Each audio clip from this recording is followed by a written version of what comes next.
जय हिंद दोस्तों। रणभूमि में आपका स्वागत है। हम लोग लूसेंट का बुक कवर कर रहे थे और इस कड़ी में हम लोग मॉडर्न हिस्ट्री पढ़ रहे हैं। और आज हम लोग मॉडर्न हिस्ट्री में 1857 की क्रांति को पढ़ेंगे। तो चलिए, पीछे वीडियो में कुछ लोगों ने कहा था कि वीडियो में ये जो लिखा हुआ बुक है वो बहुत छोटा छोटा दिखता है, इसलिए आज हम लोग थोड़ा जूम कर करके पढ़ने की कोशिश करेंगे। तो चलिए शुरू करते हैं 1857 की महान क्रांति के बारे में। गत 1856 में अंग्रेजों ने पुरानी बंदूक का नाम क्या था, ब्राउन बैस के स्थान पर एक नई इनफील्ड राइफल का प्रयोग करने का निर्णय लिया। इसके लिए जो कारतूस बनाए गए उन्हें राइफल में भरने से पहले मुंह से खोलना पड़ता था। इन कारतूसों में गाय व सूअर की चर्बी का प्रयोग किया जाता था। यह चर्बी वाला कारतूस ही 1857 की क्रांति का प्रमुख कारण बना। तो 1857 की क्रांति का प्रमुख कारण क्या था? तो चर्बी वाला जो कारतूस था, ये कारण बना। और पुरानी बंदूक का नाम क्या था? पुरानी बंदूक का नाम था ब्राउन बैस। और नया वाले का नाम क्या था? नए वाले का नाम था इनफील्ड राइफल। क्या नए वाले का नाम क्या था? Enfield rifle. ठीक है। 29 मार्च 1857 को मंगल पांडे ने एक सैनिक ने बैरकपुर में गाय की चर्बी से मिले कारतूसों को मुंह से काटने से स्पष्ट मना कर दिया और उसने लेफ्टिनेंट बाग और मेजर ह्यूसन को गोली मारकर हत्या कर दी। कहता है कि कौन था? मंगल पांडे बैरकपुर के थे और उसने लेफ्टिनेंट बाग और मेजर ह्यूसन को गोली मारकर हत्या कर दी। फलस्वरूप उसे गिरफ्तार कर कर 8 अप्रैल 1857 को फांसी दे दी गई। फांसी पर चढ़ने से पहले मंगल पांडे ने हल्ला बोल का नारा दिया था। कौन सा नारा दिया था? तो पहले क्या दिया था? मंगल पांडे ने चढ़ने से पहले हल्ला बोल का नारा दिया। मंगल पांडे का संबंध 34वीं बंगाल नेटिव इन्फेंट्री से था। तो कह रहा है कि ये मंगल पांडे जो थे वो बंगाल के, कहाँ के? देखिए कहाँ से, तो बंगाल के बैरकपुर छावनी में 34वीं नेटिव इन्फेंट्री के एक सैनिक थे। और इन्होंने, कहता है कि लेफ्टिनेंट बाग और मेजर हुसैन को गोली मार दी। कब मारी थी? तो 29 मार्च 1857 को। कब मारा गया था? 29 मार्च 1857 को। और समझिए कि 9 या 10 दिन बाद 8 अप्रैल 1857 को क्या हो गया? इनको फांसी दे दिया गया। फिर कहता है 10 मई 1857 के दिन मेरठ में पैदल टुकड़ी, 10 मई, कहा मेरठ की पैदल टुकड़ी 20 नेटिव इन्फेंट्री से 1857 की क्रांति की शुरुआत होती है। इसी दिन सैनिकों ने दिल्ली के लिए यात्रा शुरू कर दी। तो शुरुआत कितने तारीख को हुआ? पहली डेट याद रखिए कि 29 मार्च को क्या हुआ कि वो गोली मारे। ये कहता है कि 8 अप्रैल को क्या हुआ? इनको फांसी मिल गया। और ये 10 मई को, कब? 10 मई को ये मेरठ से क्या हो गया? 1857 की क्रांति की शुरुआत होती है और दिल्ली के लिए ये लोग आगे बढ़ जाते हैं। कहता है कि 1857 की क्रांति के समय भारत का गवर्नर कौन था? तो कहता है कि जनरल लॉर्ड कैनिंग था। कौन था? Lord Canning. और इंग्लैंड के प्रधानमंत्री पॉमस्टन थे। तो ये याद रखने की चीज़ है। इस पे सवाल पूछता है कि जब ये 1857 की क्रांति हो रही थी तो गवर्नर कौन था भारत का? तो गवर्नर का नाम था जनरल लॉर्ड कैनिंग। कौन था गवर्नर? लॉर्ड कैनिंग था। ठीक है। और इंग्लैंड के प्रधानमंत्री कौन थे? प्रधानमंत्री थे पॉमस्टन थे। प्रधानमंत्री कौन थे? पॉमस्टन। और गवर्नर लॉर्ड कैनिंग था। कहता है कि अंग्रेजी भारतीय सेना का निर्माण 1748 में आरंभ हुआ। उस समय मेजर स्ट्रिंजर लॉरेंस को भारतीय अंग्रेजी सेना का जनक पुकारा गया। तो अंग्रेजी भारतीय सेना का जनक किसको कहा जाता है? तो मेजर स्ट्रिंगर लॉरेंस को।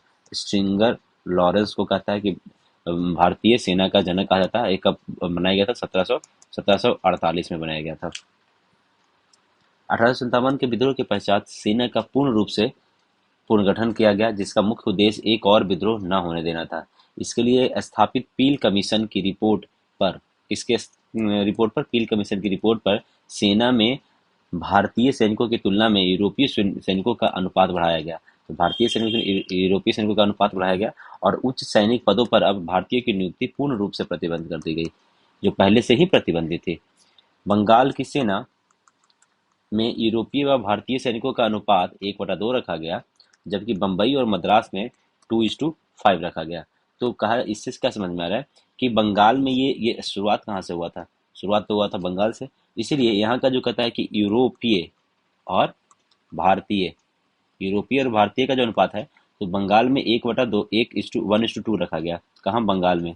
वही कहता है कि अगर मद्रास और बम्बई की बात कर रहा है, मद्रास और बम्बई में, तो यहाँ पे थोड़ा सा बड़ा रखा गया। क्या रखा? यहाँ पे 2:5, मतलब 2 गो यूरोप, 5 गो भारतीय रहेंगे तो उसके ऊपर 2 गो यूरोप के रहेंगे, लेकिन यहाँ पे 2:1 था, तो ये थोड़ा सा वो हो गया। 1857 की क्रांति के बारे में इतिहासकारों का कथन क्या है? कहता है यह भारत का प्रथम स्वतंत्रता संग्राम था। ये किसने कहा है? कि भारत का प्रथम स्वतंत्रता संग्राम था, ये बी.डी. सावरकर जी ने कहा। किसने कहा? बी.डी. सावरकर जी ने कहा है। कहता है यह राष्ट्रीय विद्रोह था, ये कहा डिजराइली ने। डिजराइली ने कहा है। तो प्रथम स्वतंत्रता संग्राम बी.डी. सावरकर, राष्ट्रीय विद्रोह डिजायरी ने। कहता पूर्णतः सिपाही विद्रोह था, ये सर जॉन लॉरेंस और सीले ने कहा। तो लॉरेंस और सीले ने बोला सिपाही विद्रोह। लॉरेंस और सीले ने, किसने? लॉरेंस और सीले ने बोला सिपाही विद्रोह है। कहता है अंग्रेजों के विरुद्ध हिंदू और मुसलमानों का षड्यंत्र था, अंग्रेजों के विरुद्ध में कि ये जेम्स आउटरम और डब्ल्यू टेलर ने। कहता है कि जेम्स आउटरम और डब्ल्यू टेलर, जेम्स आउटरम और डब्ल्यू टेलर ने ये बात बोला कि हिंदू और मुसलमानों का क्या था, ये षड्यंत्र था। बर्बरता तथा सभ्यता के बीच में युद्ध था, टी.आर. होम्स ने। टी.आर. होम्स ने क्या बोला है कि बर्बरता और सभ्यता के बीच में युद्ध था, ये टी.आर. होम्स ने कहा है। ठीक है। तथा धर्मांधों का ईसाइयों के विरुद्ध युद्ध था, ये कहता है L.E.R. रीज ने। L.E.R. रीज ने कहता धर्मांधों का ईसाइयों के विरुद्ध यह युद्ध था। तो ये थोड़ा याद रखिएगा कि प्रथम स्वतंत्रता संग्राम बी.डी. सावरकर, राष्ट्रीय विद्रोह की किसने बात कहा? तो डिजायरी ने। किसने किया? डिजायरी ने किया। पूर्णतः सिपाही सीले, जॉन लॉरेंस और सीले ने। हिंदू मुस्लिम एकता के बाद षड्यंत्र किसने कहा? तो आउटरम और टेलर ने बोला। बिहार, अवध और अन्य उन स्थानों के व्यक्तियों को जिन्हें 57 की क्रांति में भाग लिया था, गैर लड़ाकू घोषित कर दिया गया। बिहार और अवध और जिस जगह के व्यक्तियों के, और सेना में उनकी संख्या कम कर दी गई। तथा सिख, गोरखा और पठानों के, जिसने 1857 की क्रांति को दबाने में अंग्रेजों की मदद की थी, लड़ाकू जातियां घोषित की गई और उन्हें बड़ी संख्या में सेना में भर्ती किया गया। तो किसको किसको सेना में भर्ती किया गया? सिख को, गोरखा और पठानों को। ये जो लोग थे, सिख, गोरखा और पठानों ने 1857 की क्रांति में कहता दबाने में मदद की थी, अंग्रेजों की मदद की थी। कौन कौन मदद किए थे? तो सिख, गोरखा और पठान। भारतीय सेना में भारतीयों को सेना में ऊंचे से ऊंचा पद प्राप्त होने वाला पद मात्र सूबेदार था। तो सबसे ऊंचा जो दिया जा रहा था वो मात्र क्या दे रहा था? सूबेदार। समझ रहे कि सूबेदार सबसे ऊंचा पद था। यूरोज ने लक्ष्मीबाई की वीरता से प्रभावित होकर कहा था कि क्रांतिकारियों में एक अकेली मर्द थी। किसने कहा था? तो ह्यूरोज ने कहा था। किसने कहा था? ह्यूरोज ने लक्ष्मीबाई के बारे में बोला था कि वह एक अकेली मर्द थी। ठीक है। बाकी अब ये प्रमुख ये चीजें देखना है कि कहाँ कहाँ से कब कौन था और क्या क्या वो किया गया है, ये इंपॉर्टेंट है। कहता दिल्ली से कौन लड़ने वाले थे? तो बहादुर शाह जफर और बख्त खां थे। कौन? तो बहादुर शाह जफर थे और बख्त खां जो सैन्य नेतृत्व कर रहे थे। और विद्रोह की तिथि यहाँ पे 11-12 मई था। तिथि कितना था? दिल्ली से कहाँ था कि 10 को वहां पे गए थे, 11-12 को पहुंच गए थे।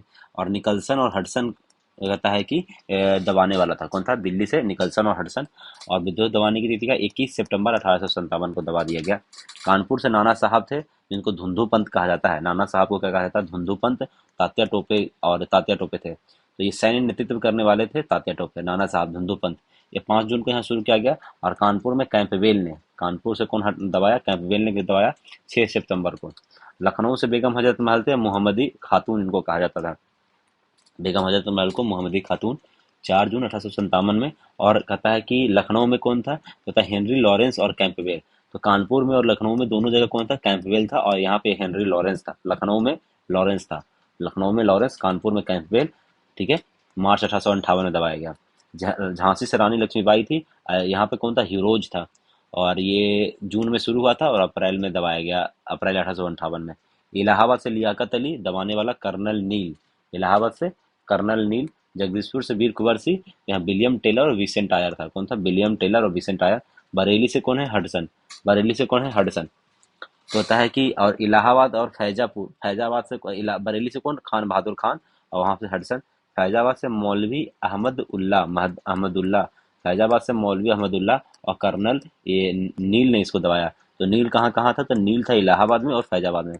फतेहपुर में अजीमुल्ला थे, और अजीमुल्ला को किसी ने? जनरल रेनड ने दबाया।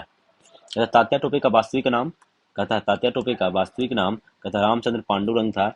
इन्होंने सिंधिया के सामंत मान सिंह ने कहता है कि धोखा देकर पकड़वा दिया। तो तात्या टोपे का वास्तविक नाम रामचंद्र पांडुरंग था। इसको इसको पकड़वाया किसने? तो सिंधिया के सामंत थे मान सिंह, उन्होंने पकड़वा दिया।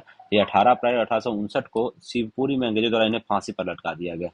बेगम हजरत महल का जन्म 1820 में हुआ था, मृत्यु 1879 में नेपाल में हुआ। बेगम हजरत महल का मृत्यु नेपाल में हुआ। इन्हें काठमांडू में के जामा मस्जिद मैदान में दफनाया गया। काठमांडू के जामा मस्जिद मैदान में दफनाया गया है बेगम हजरत महल को। भारत का स्वतंत्रता संघर्ष, अब यहाँ से आ रहा है भारत का स्वतंत्रता संघर्ष। तो ये देखते हैं स्वतंत्रता संघर्ष के बारे में महत्वपूर्ण तथ्य है। अब यहाँ से शुरुआत की जा रही है। कहता है कि पहला अंग्रेजी विरोध संघर्ष सन्यासियों के द्वारा शुरू किया गया? सबसे पहला जो अंग्रेजी विरोध किया गया था किसके द्वारा? सन्यासियों के द्वारा शुरू किया गया। 1887 की बात हो रही। दादा भाई नौरोजी ने इंग्लैंड में भारतीय सुधार समिति की स्थापना की। तो किसने किया? तो दादा भाई नौरोजी जी ने। कब किया? दादा भाई नौरोजी जी ने कब किया? 1887 में भारतीय सुधार समिति की स्थापना की। तथा 87 के बाद ब्रिटिश सरकार का रुख कांग्रेस के प्रति कठोर होने लगा। तो कांग्रेस बनाया कब गया था? आपको पता होगा 1885 में बनाया गया, और 87 में दादा भाई नौरोजी जी ने भारतीय सुधार समिति के गठन किए थे। नौरोजी दंत और वाचा ने धन निकास के सिद्धांत का प्रतिपादन किया। दादा भाई नौरोजी ने धन का पलायन सिद्धांत का वर्णन अपनी पुस्तक poverty and un British rule in India में किया। कहता कौन कौन किए? धन निकास का सिद्धांत देने वाले कौन कौन है? तो दादा भाई नौरोजी, दत्त और वाचा, ये तीन लोग थे। नौरोजी, दत्त और वाचा, ये तीन लोग थे। इन्होंने प्रतिपादन किया। और दादा भाई नौरोजी ने धन का पलायन सिद्धांत का वर्णन किया। किसका? धन का पलायन सिद्धांत का वर्णन किया अपनी पुस्तक poverty and un British rule in India. कहता है ब्रिटिश हाउस ऑफ कॉमन्स का चुनाव लड़ने वाले प्रथम भारतीय डब्ल्यू.सी. बनर्जी थे। तो ब्रिटिश हाउस ऑफ कॉमन्स, कहता है कि ब्रिटिश हाउस ऑफ कॉमन्स का पहला जो चुनाव लड़ने वाले कौन थे? तो डब्ल्यू.सी. बनर्जी थे, जो चुनाव हार गए थे। लड़े थे लेकिन हार गए थे। ब्रिटिश हाउस ऑफ कॉमन्स में सदस्य चुनने वाले पहले भारतीय दादा भाई नौरोजी थे। तो कहता है कि लड़ने वाले कौन थे, ये समझिए। कहता ब्रिटिश हाउस कॉमन्स में जो लड़ने वाले थे वो डब्ल्यू.सी. बनर्जी थे। डब्ल्यू.सी. बनर्जी लड़ने के लिए गए थे लेकिन हार जाते हैं। और जो सदस्य चुने जाते हैं वो कौन चुने जाते हैं? तो कहता है प्रथम भारतीय दादा भाई। सदस्य चुने कौन गए? तो दादा भाई नौरोजी जो है जो कि चुने जाते हैं। इन्होंने लिबरल पार्टी के उम्मीदवार के रूप में फिन्सबरी में 1892 में चुनाव जीता था। तो लिबरल पार्टी से लड़े थे और फिन्सबरी से, कहाँ? फिन्सबरी से 1892 में चुनाव जीता था। लॉर्ड कर्जन 20 जुलाई 1905 को बंगाल विभाजन का निर्णय की घोषणा की। कब किया? 20 जुलाई को। 19 जुलाई, 20 जुलाई सब जगह ऐसा सब देता है, कहीं पे 19 जुलाई भी देता है, कहीं पे 20 जुलाई भी देता है। तो कर्जन ने किया था? कहता बंगाल विभाजन के निर्णय की घोषणा की। ठीक है, आगे देखते हैं। बंगाल विभाजन के विरोध में 7 अगस्त 1905 को कलकत्ता के टाउन हॉल में स्वदेशी आंदोलन की घोषणा हुआ।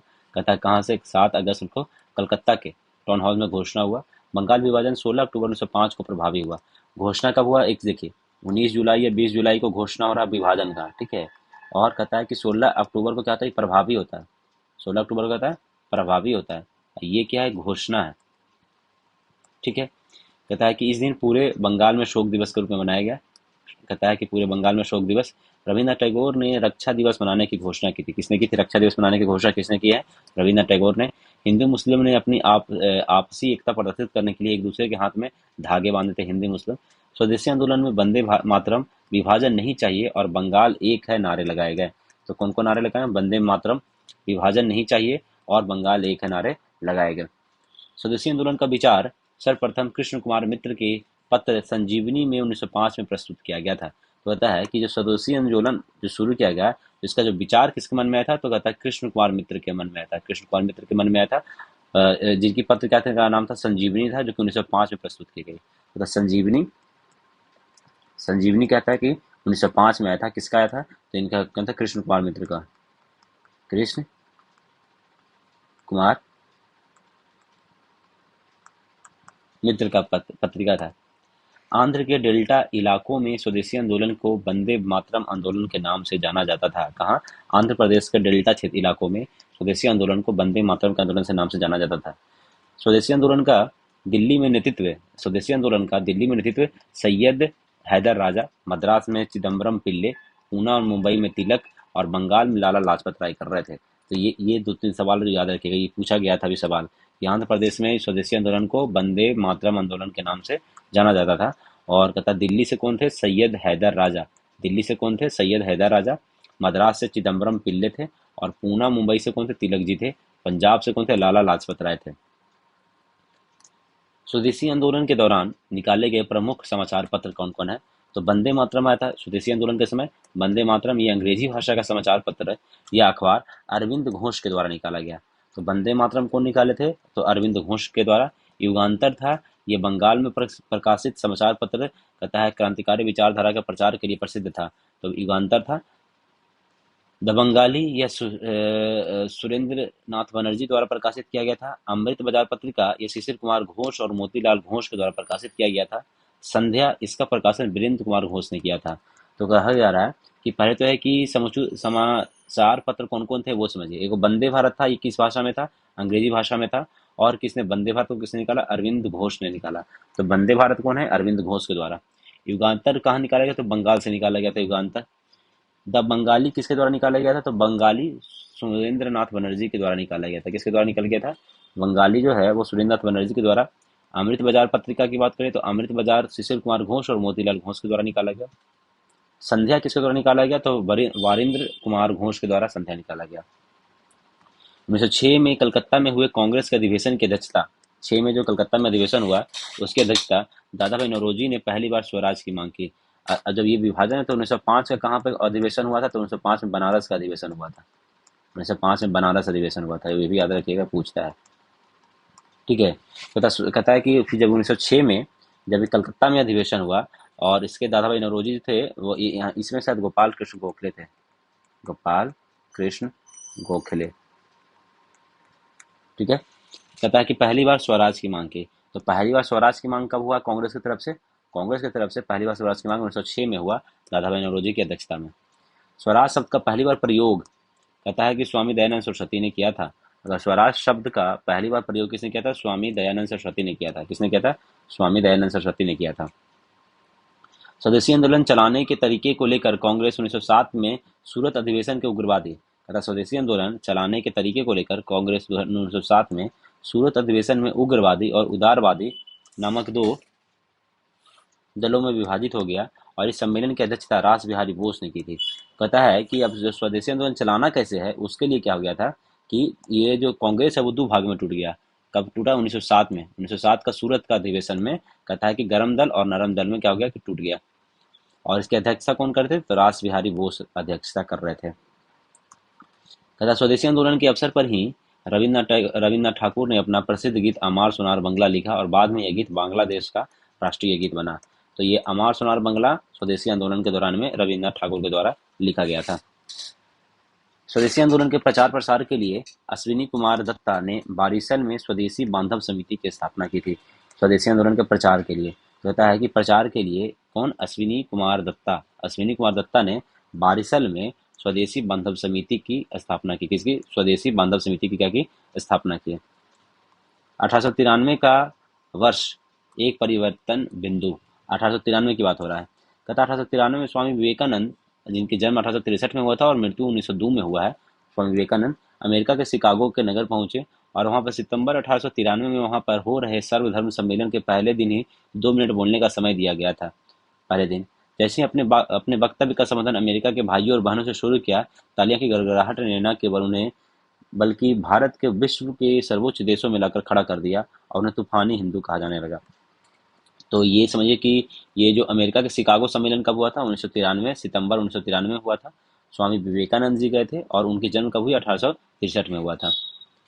1893 के 14 वर्ष बाद योगी राज अरविंद घोष भारत की भूमि पर वापसी हुई। 1893 में उन्होंने एक लेखमाला न्यू लैम्प फॉर ओल्ड प्रकाशित किया।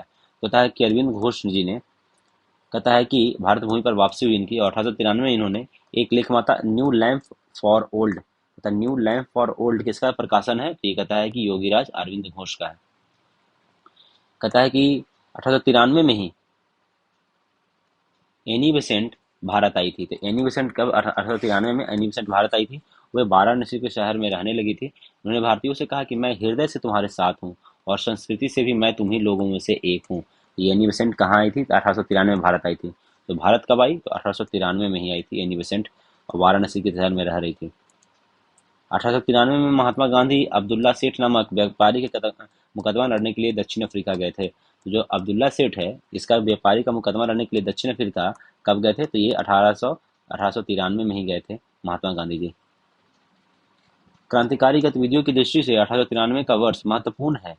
नासिक में चापेकर बंधुओं ने एक गुप्त संस्था society for the removal of obstacle to the Hindu religion स्थापित किए थे। तो कौन हुआ था? किसने किया था? तो नासिक में चापेकर बंधुओं ने 1893 में एक गुप्त संस्था society for the removal of obstacle to the Hindu religion, ये किसने बनाया था? तो बनाया किसने? चापेकर बंधुओं ने 1893 में। तो ये 93 बहुत इंपॉर्टेंट था, उसके बारे में बताया गया। कहता है बंगाल में क्रांतिकारियों का प्रमुख संगठन क्रांतिकारियों का प्रमुख संगठन जो था वो अनुशीलन समिति थी, जिसकी स्थापना 24 मार्च 1903 में हुई थी और संस्थापक के अनुरोध पर बैरिस्टर प्रथम नाथ मित्र पी मित्र इसका नेतृत्व संभाला। तो अनुशीलन समिति कब बनाया गया? तो 1903 में। अनुशीलन समिति बंगाल में 1903 में बनाया गया और इसके प्रथम मित्र बैरिस्टर वो कौन थे? तो इसका मित्र वो थे, नेतृत्व करने वाले थे बैरिस्टर प्रथम नाथ मित्र थे। इसका मुख्यालय कलकत्ता में था अनुशीलन समिति का।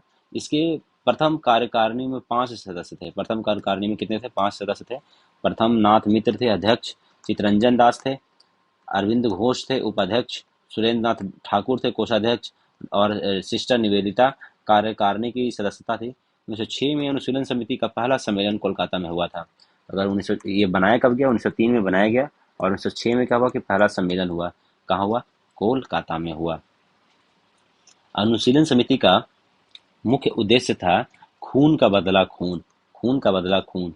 आगे चलकर वरिंद्र कुमार घोष, अविनाश भट्टाचार्य और भूपेंद्र नाथ दत्त का गुट एक अनुशीलन समिति पर प्रभावी हो गया। उन्होंने आंदोलन को और उग्रता प्रदान की। इन लोगों ने 1905 में भवानी मंदिर नामक अपनी पहली पुस्तक प्रकाशित की, जिसमें कहा गया कि क्रांतिकारी राजनीतिक सन्यासी का जीवन तब तक बिताए जब तक स्वाधीनता प्राप्त न हो जाए। तो कहता है कि ये भवानी मंदिर जो है पुस्तक, ये है भवानी मंदिर पहली जो पुस्तक बनाया गया था 1905 में, किसके द्वारा किया गया था? तो इसके वरिंद्र कुमार घोष, अविनाश भट्टाचार्य, भूपेंद्र नाथ दत्त, ये सब अनुशीलन समिति के ही गुट थे। कहता है कि अक्टूबर 1907 में अविनाश चंद्र भट्टाचार्य द्वारा प्रकाशित वर्तमान रणनीति उनकी दूसरी पुस्तक थी, जिसमें कहा गया कि भारत की स्वतंत्रता प्राप्ति के लिए फौजी शिक्षा और युद्ध आवश्यक है। किसने कहा ये? तो अविनाश चंद्र भट्टाचार्य ने, इसकी पुस्तक वर्तमान राजनीति थी। इसके लिए छापामार युद्ध अपनाने के लिए कहा गया। अनुशीलन समिति ने हेमचंद्र दास कानूनगो को पेरिस भेजा, जिसने रूसी क्रांतिकारी निकोलसन सैनफ्रांसिसी से बम बनाना सीखा। तो ये अनुशीलन समिति था, तो ये बहुत स्ट्रिक्ट डिसीजन लिए। पहला पुस्तक भवानी मंदिर बनाया, दूसरी पुस्तक का नाम था वर्तमान राजनीति 1907 में, और इसमें कहता है कि स्वतंत्रता प्राप्ति के लिए फौजी शिक्षा और युद्ध आवश्यक बताया। और इसने हेमचंद्र दास कानूनगो को पेरिस भेजा, जहां रूसी क्रांतिकारी निकोलसन सैनफ्रांसिसी से बम बनाना सीखना चाह रहे थे। वरिंद्र कुमार घोष, भूपेंद्र नाथ और अविनाश चंद्र भट्टाचार्य ने 1906 में युगांतर नामक साप्ताहिक पत्रिका प्रकाशित की। तो युगांतर जो पत्रिका है अनुशीलन समिति के मेंबर के द्वारा, जिसके कौन है? वरिंद्र कुमार घोष, भूपेंद्र दत्त और अविनाश भट्टाचार्य ने 1906 में। युगांतर के प्रथम संपादक भूपेंद्र नाथ दत्त कौन थे? युगांतर के प्रथम संपादक भूपेंद्र नाथ दत्त। 1907 में 1 वर्ष की कड़ी सजा दी गई। 1908 में यह पत्र बंद कर देना पड़ा। तो जो युगांतर समाज बनाया गया था वो 1 साल में बंद कर दिया गया। इसके प्रथम संपादक कौन थे? तो युगांतर के प्रथम संपादक जो थे वो कौन थे? भूपेंद्र नाथ दत्त थे। कौन थे? भूपेंद्र नाथ दत्त थे। ढाका अनुशीलन समिति की स्थापना पी मित्रा और पुलिन दास ने 1904 में ढाका में की थी। ढाका में इसके लगभग 500 शाखाएं थी ढाका में। ठीक है, ये बीच में कुछ छूट गया, वो देख लेते हैं। कांग्रेस पर कुछ विशेष टिप्पणियां। तथा डफरी ने क्या कहा था कि कांग्रेस केवल सूक्ष्मदर्शी अल्पसंख्यकों का प्रतिनिधित्व करती है। कहता सूक्ष्मदर्शी अल्पसंख्यक का प्रतिनिधित्व करती है। किसने कहा? डफरी ने। कांग्रेस लड़खड़ा कर गिर रही है। कर्जन ने क्या कहा कि कांग्रेस लड़खड़ा कर गिर रही है। भारत में रहते हुए मेरी इच्छा है कि उसे शांतिपूर्वक मरने की मैं मदद कर सकूं, ये कर्जन ने कहा। कांग्रेस क्षय रोग से मरने वाली ही है, ये अरविंद घोष ने बोला। इस अरविंद घोष ने क्या बोला? कांग्रेस क्षय रोग से मरने वाली है। कांग्रेस के लोग पदों के भूखे राजनीतिज्ञ हैं, ये बंकिम चंद्र चटर्जी जी ने कहा कि सब भूखे राजनीतिज्ञ है, बंकिम चंद्र चटर्जी जी ने कहा। कांग्रेस का सम्मेलन 3 दिन का तमाशा है, ये अश्विनी कुमार दत्त ने बोला। अश्विनी कुमार दत्त ने बोला कि 3 दिन का तमाशा। अश्विनी कुमार दत्त ने बोला 3 दिन का तमाशा। लाला लाजपत राय बोलते हैं कि कांग्रेस डफरिन की दिमाग की उपज है, ये लाला लाजपत राय बोलते हैं कांग्रेस डफरिन की उपज है। विपिन चंद्र पाल कहता कांग्रेस याचना करने वाली संस्था है, ये विपिन चंद्र पाल बोलते हैं कांग्रेस याचना करने वाली संस्था है। आगे देखते हैं। कहता है 11 दिसंबर 1908 को अनुशीलन समिति गैर कानूनी घोषित कर दिया गया। प्रफुल्ल चौकी और खुदीराम बोस ने 30 अप्रैल 1908 को मुजफ्फरपुर के जज किंग्सफोर्ड की हत्या का प्रयत्न किया। गलती से बम कैनेडी की गाड़ी पर गिरा दिया गया, जिससे 2 महिलाएं कहता प्रिंगले की पत्नी और बेटी की मृत्यु हो जाती है। चौकी ने आत्महत्या कर दी, प्रफुल्ल चाकी ने हत्या कर दी। खुदीराम बोस को 18 वर्ष की अवस्था में 1908 में फांसी दे दिया गया। 1908 में क्या गया, फांसी दे दिया गया। खुदीराम बोस कहाँ के थे, तो ये हबीबपुर पश्चिम बंगाल के थे। इनका जन्म 1889 में हुआ था। ठीक है। पकड़ने वाले पुलिस का नाम फतेह सिंह और शिव प्रसाद मिश्र था। खुदीराम बोस पे मुकदमे में जो जज थे वो कर्णडफ थे। कौन थे, कर्णडफ थे। सरकारी वकील कौन था, तो मानूक व विनोद मजुमदार थे। अब खुदीराम बोस की तरफ से वकील कालिदास बोस थे। कौन थे, कालिदास बोस थे। फांसी की तारीख 11 अगस्त 1908 को हुआ था। एक हाथ में गीता लेकर खुदीराम बोस फांसी के तख्ते पर जा खड़े हुए थे। एक हाथ में क्या लेकर, गीता लेकर। 11 अगस्त 1908 को। भारत का गजेटियर 2005 सेकेंड पेज 564 के अनुसार अनुशीलन समिति की स्थापना 1906 में बारिंद्र कुमार घोष ने की थी। तो कहता है कि गजेटियर के अगर अनुसार में कहें तो अनुशीलन समिति की जो स्थापना किसने की थी, तो बारिंद्र कुमार घोष ने 1906 में की थी। ठीक है, एक मिनट रुकिएगा।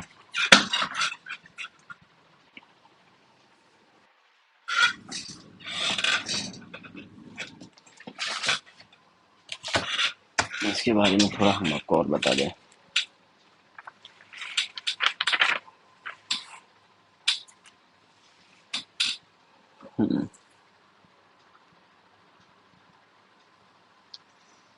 इनके बारे में और भी कहता है कि अनुशीलन समिति की स्थापना प्रेमनाथ ढींगरा ने भी की है। कुछ कुछ किताबों में प्रेमनाथ ढींगरा भी लिखा गया है।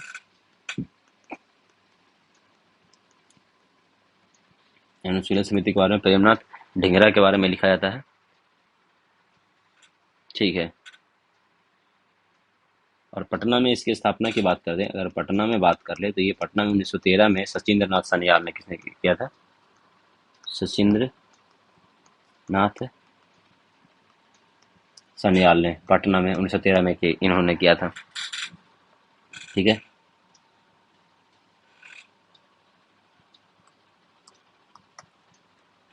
आगे देखते हैं। खुदीराम बोस बंगाल में क्रांतिकारियों के युगांतर दल के सक्रिय सदस्य थे।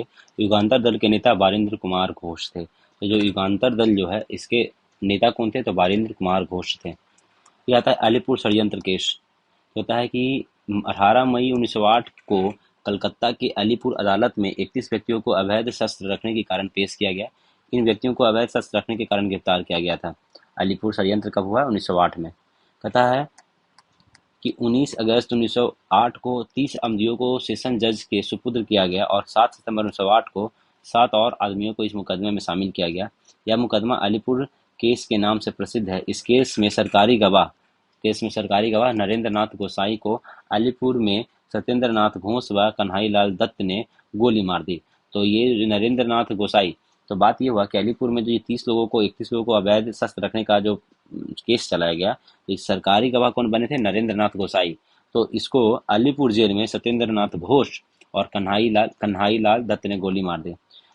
इसके लिए दोनों को फांसी की सजा दी गई, सत्येंद्र नाथ घोष को और कन्हई लाल को। बारिंद्र कुमार घोष, उल्लासकर दत्त, हेमचंद्र दास, उपेंद्र नाथ बनर्जी को आजीवन काला पानी की सजा मिली। बाकी लोगों को 10 वर्ष, 7 वर्ष और 5 वर्ष की सजा दी गई। इस मुकदमे में अरविंद घोष छोड़ दिए गए और तब इन्होंने क्रांतिकारी क्रियाकलापों से अलग होकर पांडिचेरी में अपना आश्रम और विलय स्थापित किया। तो अरविंद घोष जिनको छोड़ा गया, तो ये कहता है कि ये छोड़कर अपना पांडिचेरी चले गए। तो युगांतर समाज के कहता है कि बारिंद्र नाथ घोष और भूपेंद्र नाथ घोष थे। यहाँ पे लिखा गया था ना, कहता है कि युगांतर में बारिंद्र नाथ घोष और भूपेंद्र नाथ घोष भी इसमें थे। भूपेंद्र नाथ घोष भी थे। दोनों ने युगांतर समाज की स्थापना किए थे और युगांतर नामक पत्रिका भी इन्होंने शुरू किया था।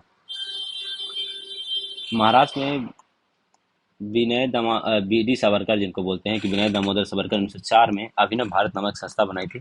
कब बनाई थी ये, अभिनव भारत नामक संस्था बनाई थी ये 1904 में। ठीक है। अभिनव भारत संगठन के सदस्य पी.एन. बापट बम बनाने की कला सिखाने के लिए पेरिस गए।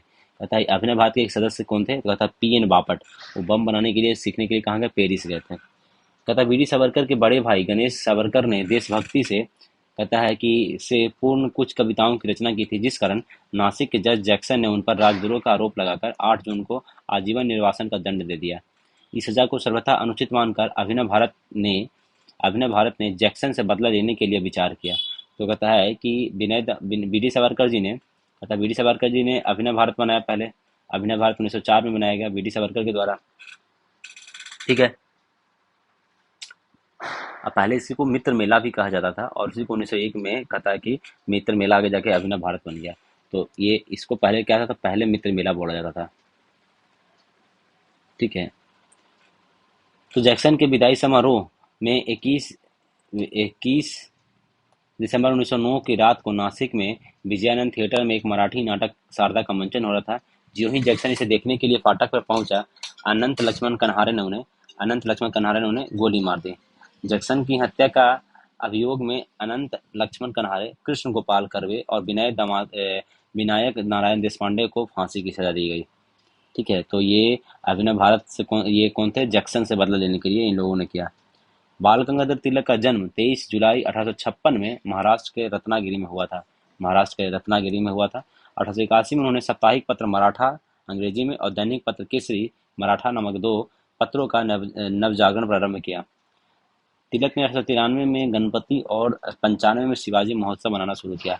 तो कहता है बाल गंगाधर तिलक ने 2 पत्रिका निकाले। पहला पत्रिका नाम क्या था, मराठा, और ये मराठा जो था वो अंग्रेजी भाषा में था। किस भाषा में था, अंग्रेजी भाषा में था। और एक निकाले केसरी, और केसरी जो था ये था मराठी भाषा में। थोड़ा कंट्रोडिक्शन वाली बातें यहाँ पे है, वो मतलब कंट्रोडिक्शन नहीं, कंफ्यूजन वाले। बाल गंगाधर तिलक अब पहले कांग्रेसी नेता थे जिन्होंने देश के लिए कई बार जेल की यात्रा की। पहले कांग्रेसी नेता थे। 1897 में राजद्रोह का आरोप में 18 महीने की कारावास हुई। 1908 में राजद्रोह के आरोप में फिर 6 वर्ष की कारावास हुई। फिर 1908 से 14 तक वो बर्मा के मॉडले जेल में 6 वर्ष काटने पड़े। तिलक को सजा सुनाने वाले जज का नाम दावर था। जो तिलक जो थे, बाल गंगाधर तिलक, इनको जो सुनाने वाले जज का नाम क्या था, दावर था। और ये सबसे पहले कांग्रेसी नेता थे जो कि जेल बार गए, कई बार जेल गए। वैलेंटाइन सिरोल ने अपनी पुस्तक इंडियन अर्नेस्ट में तिलक को भारतीय अशांति का जनक कहा है, जिसके लिए तिलक ने उन पर मानहानि का मुकदमा किया था। इंडियन अर्नेस्ट में पुस्तक है वैलेंटाइन सिरोल का। इंडियन अर्नेस्ट जो है, अनरेस्ट है, वो वैलेंटाइन सिरोल का है। प्लेग के समय जातियों से प्रभावित होकर पूना में के चापेकर बंधु दामोदर और बालकृष्ण ने, कहता है कि प्लेग अधिकारी रैंड्स और एस्टर्स की हत्या कर दी। तो कहता है कि प्लेग अधिकारी रैंड और एस्टर्स की हत्या पूना के चापेकर बंधु दामोदर और बालकृष्ण इन्होंने हत्या कर दी थी। ठीक है। 1897 की बात है, ये बात कब है, 1897 की बात है। तो कहता है कि और इन्होंने बयाम मंडल बनाया था। महाराष्ट्र से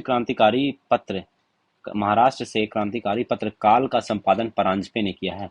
तो ये कहता है कि जो क्रांतिकारी पत्र का नाम क्या था, काल, और काल का कहता है कि कहाँ से संपादन हो रहा था, महाराष्ट्र से। कौन कर रहे थे, तब परांजपे नहीं कर रहे थे, परांजपे।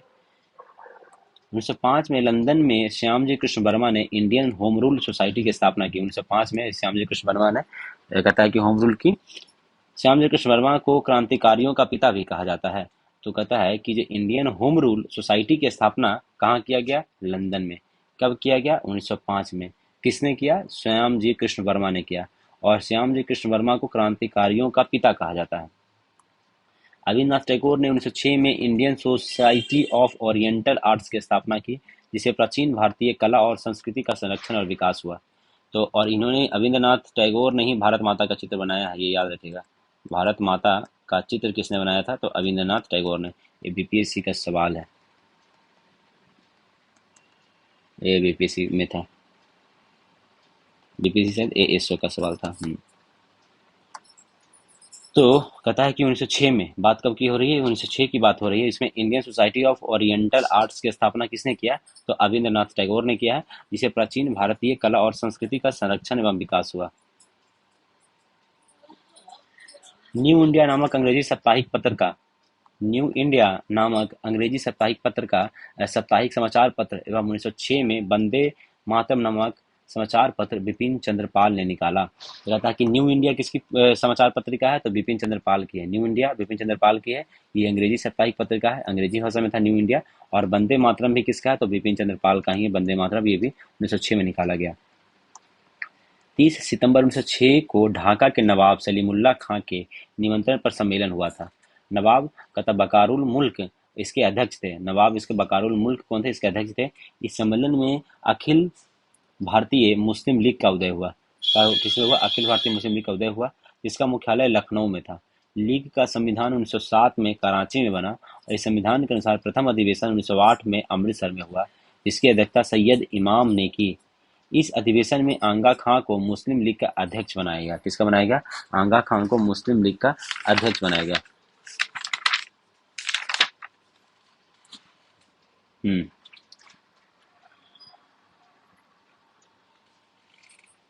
ठीक है। इस अधिवेशन में मुसलमानों के लिए अलग से निर्वाचक मंडल की बात की गई, जिसको 1909 में पार्लियामेंटो सुधार में मान भी लिया गया। मुस्लिम लीग ने बंगाल विभाजन का समर्थन किया था। मुस्लिम लीग ने 1908 में मुस्लिम लीग की एक शाखा लंदन में खोली गई, जिसे सैयद अमीर अली ने स्थापित किया था। तो बात हो रही है कि एक तो ढाका के नवाब कौन थे? सलीम उल्लाह खान थे। तो ढाका के नवाब कौन थे? सलीम उल्लाह खान थे। 1906 में निमंत्रण पर सम्मेलन किए और वहाँ पे अखिल भारतीय मुस्लिम लीग का उदय हुआ। तो यहीं पे 1906 में ही हुआ। कहता है मुख्यालय जिसको लखनऊ बनाया गया था। इसका मुख्यालय कहाँ? लखनऊ बनाया गया। 1907 में कहता है कि संविधान बनाया गया कहाँ? कराची में संविधान बना। और प्रथम अधिवेशन 1908 में अमृतसर में हुआ। बात देख रहे हैं, 6 में डिस्कशन हुआ, 7 में क्या हुआ? संविधान बना। 1908 में कहता है प्रथम अधिवेशन कहाँ हुआ? अमृतसर में हुआ, जिसकी अध्यक्षता सैयद इमाम ही कर रहे थे। कौन कर रहे थे अध्यक्षता? सैयद इमाम कर रहे थे। और आंगा खां को मुस्लिम लीग का अध्यक्ष बनाया गया। कहता है आगा खां को मुस्लिम लीग का अध्यक्ष बनाया गया। इस अधिवेशन में मुसलमानों के लिए अलग से निर्वाचक मंडल की मांग की गई। 1909 में मांग भी लिया गया। कहता है कि एक 1908 में क्या हुआ? लंदन में, कहा? लंदन में एक शाखा खोली गई, जिसके सैयद अमीर अली ने स्थापित किया था। भिखाजी रुस्तम कामा भारतीय मूल की फ्रांसीसी नागरिक थी। कहाँ की फ्रांसीसी नागरिक थी? भारतीय मूल की फ्रांसीसी नागरिक थी भिखाजी रुस्तम कामा, जो जर्मनी के स्टुगार्ड शहर में 22 अगस्त 1907 को आयोजित 7वीं अंतर्राष्ट्रीय कांग्रेस में तिरंगा फहराने के लिए जानी जाती है। विदेशी धरती पर राष्ट्रीय ध्वज फहराने वाली पहली घटना है।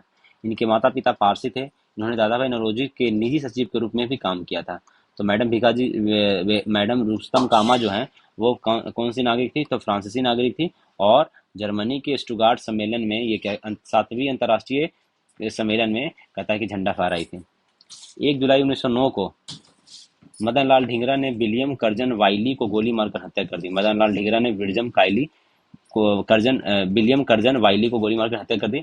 और 1909 में मदन लाल ढींगरा को मृत्युदंड दिया गया। तो होता है कि विलियम कर्जन वाइली को गोली किसने मारी? तो मदन लाल ढींगरा ने गोली मारी।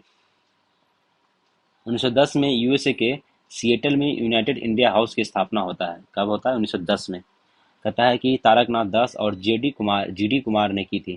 कहता है कि सिएटल में, यूएसए के सिएटल में यूनाइटेड इंडिया हाउस की स्थापना कौन करते हैं? तो कहते हैं तारकनाथ दास और जीडी कुमार करते हैं। कब करते हैं? 1910 में। तारकनाथ दास ने अमेरिका में फ्री हिंदुस्तान नामक समाचार पत्र की शुरुआत की थी। तो अमेरिका में तारकनाथ दास ने, तो पहली बात है कि 1910 में यूएसए के सिएटल में यूनाइटेड इंडिया हाउस की स्थापना हुआ यूएसए में। और वही यूएसए में तारकनाथ दास ने क्या किया कि एक फ्री हिंदुस्तान नामक समाचार पत्र की शुरुआत की। तारकनाथ दास कोलंबिया यूनिवर्सिटी में राजनीतिक शास्त्र के प्रोफेसर भी रहे हैं, कोलंबिया यूनिवर्सिटी के। जीडी कुमार वैंकूवर में स्वदेश सेवक होम की स्थापना की और स्वदेश सेवक गुरुमुखी समाचार पत्र का भी प्रकाशन किया।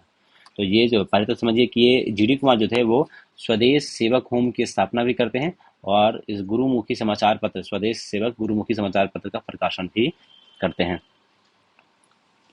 ठीक है। वाइसराय लॉर्ड हॉर्डिंग 1911 में दिल्ली में एक भव्य दरबार का आयोजन किया। इंग्लैंड के सम्राट जॉर्ज पंचम और मेरी के स्वागत में इस दरबार की निम्न घोषणाएं हुई। तो जब 1911 में जो ये हुआ, कौन सा? लॉर्ड हॉर्डिंग था। और इसमें कौन आए थे? इंग्लैंड के जॉर्ज पंचम और मेरी के स्वागत में निम्न घोषणाएं हुई। कहता बंगाल विभाजन को रद्द किया गया। बंगाली भाषा क्षेत्रों से मिलाकर एक अलग प्रांत बनाया गया। बिहार एक अलग राज्य बन गया, जिसे उड़ीसा भी शामिल था। राजधानी को कलकत्ता से दिल्ली स्थानांतरित करने की घोषणा 1 अप्रैल 1912 में दिल्ली भारत की राजधानी बन गया। 1 अप्रैल 1912 को। 23 दिसंबर 1912 को कहता है कि 23 दिसंबर 1912 को रास बिहारी बोस ने दिल्ली में वाइसराय हॉर्डिंग पर बम फेंका। किसने फेंका था? तो कहता रास बिहारी बोस ने कहता हॉर्डिंग पर बम फेंका दिल्ली में। कहाँ? दिल्ली में 1912 ईस्वी में। इसके परिणाम स्वरूप 13 व्यक्ति गिरफ्तार किए गए, जिसमें प्रमुख थे मास्टर अमीनचंद, दीनानाथ, अवध बिहारी लाल, बाल मुकुंद, बसंत, हनुमंत सहाय, बलराज। दीनानाथ दबाव में आकर सरकारी गवाह बन गए। दीनानाथ क्या हो गए थे? सरकारी गवाह बन गए और मास्टर अमीनचंद, अवध बिहारी लाल, बाल मुकुंद और बसंत कुमार विश्वास को फांसी दे दी गई। 1 नवंबर 1913 को अनेक भारतीयों ने लाला हृदय लाल के नेतृत्व में सैन फ्रांसिस्को अमेरिका में गदर पार्टी की स्थापना किया जाता है।